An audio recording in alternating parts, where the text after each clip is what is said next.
तुम्हें पता है Indore cleanest city of India है। यहाँ सरकार ने सख्त मना किया है कि तुम चिप्स खा के रोड पे पैकेट नहीं फेंक सकते। तो लोगों ने पैकेट खा के रोड पे चिप्स फेंकना चालू कर दिया। और इंदौर क्लीनेस्ट ये पता किसने लगाया, क्योंकि ऐसे तो किसी के दिमाग में नहीं आ सकता कि इंदौर में कूड़ा कितना होगा। तो अगर अभी तक तुम्हें समझ नहीं आया तो मैं इंदौर से हूँ। हाँ, ऐसे फालतू में तो किसी को शौक होगा नहीं कि चलो यार इंदौर की बेइज्जती करते हैं, और सिर्फ इंदौर की करेंगे। मन्नू इस बार अहमदाबाद को बीच में मत लाना। इंदौर में कोई कुछ करता ही नहीं कि भाई गंदा हो जाएगा। वहाँ पे सब लोग सुबह उठ के ताला लगा देते हैं और दूसरी सिटीज चले जाते हैं कचरा करना। तुम अभी जाके देखोगे इंदौर पे ताला लगा हुआ रहेगा। यहाँ तुम किसी का गला काट दो कोई दिक्कत नहीं, लेकिन काटने के बाद उसे गीले कचरे और सूखे कचरे में ध्यान से डालना।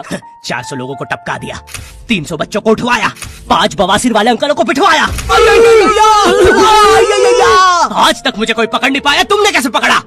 वो आपने ये गीला कचरा सूखे रहने दीजिए, मैं देख लूंगा। तो मैं इंदौर के एक पास वाले गांव खिड़किया में रहता हूँ। खिड़किया इतना छोटा गांव है, वहाँ एक वाईफाई नेटवर्क में पूरा गांव कवर हो जाता है। इनफैक्ट खिड़किया नाम भी उस वाईफाई नेटवर्क का ही था, तो गांव वालों ने सोचा यही रख लेते हैं। तो अभी खुद का चला लॉक हो गया मेरे गांव का नाम। किसी ने वो वाईफाई हैक कर लिया है। इतना छोटा गाँव है, तुम नॉर्मली भी चलोगे तो ऐसा लगेगा कि 80 की स्पीड पे जा रहे हो। चीजें इतनी तेज साइड से निकलती है। भाई यहाँ इंसानों के लिए स्पीड ब्रेकर्स लगे और भगते समय तो हेलमेट पहनना पड़ता है। मेरे गाँव में लौंडे लड़के बोलते हैं अपनी लोकेशन भेज, फिर उन्हें पता चलता है वो ऑलरेडी लोकेशन पर ही है। यहाँ जितने लोग हैं उससे ज्यादा तो दिल्ली में लड़कियों के मेल बेस्ट फ्रेंड्स होते हैं। इतना खाली गांव है, लोग अपनी ही गुंजी हुई आवाज से बात कर रहे होते हैं। भाई मेरा गांव मैन वर्सेस वाइल्ड के एक एपिसोड तक में है। दोस्तों मुझे नहीं पता मैं ये कहाँ आके फंस चुका हूँ। मुझे तो ये भी नहीं लगता कि मैं यहाँ से जिंदा वापस जा पाऊंगा। यहाँ तो अपना मूत भी चैन से नहीं पीने देते लोग, वो भी आकर छीन लेते हैं। मेरे गाँव में हर जगह बेटी पढ़ाओ बेटी बचाओ लिखा है, जो कि बेटियों से लिखवाया उनके स्कूल छुड़वा के। इतने अंगूठा छाप लोग पढ़ लिखने के बाद भी पेन से अंगूठा बनाते हैं। हाँ, पेन से फिंगरप्रिंट बनाने की कोशिश करते हैं। इनके सामने लड़की भी घोड़ी बनेगी तो उसे भी चराने ले जाएंगे। इतने गवार मेट्रो की पटरी पे हक देते हैं। भाई मेरे गाँव में जब अंग्रेज थे तब गुलामी भी वही करते थे, क्योंकि तुम ये गाँव वालों से कुछ नहीं करवा सकते। यहाँ 3-3 दिन तक बिजली नहीं आती है, लेकिन फिर भी कोई खंबे से चिपक के मर जाता है। अरे ऐसी जिंदगी से तो बिनोमो पे ट्रेड कर लो। और नहीं आता का क्या मतलब है, पहले डेमो अकाउंट बना के सीख लो, फिर जाके मेन अकाउंट से पैसे बना लेना। अबे रुको यार, करके दिखा देता हूँ। देखो मुझे लग रहा है ये ग्राफ अभी ऊपर जाएगा, तो मैंने अपना ट्रेड सेट कर दिया और लो बन गए पैसे।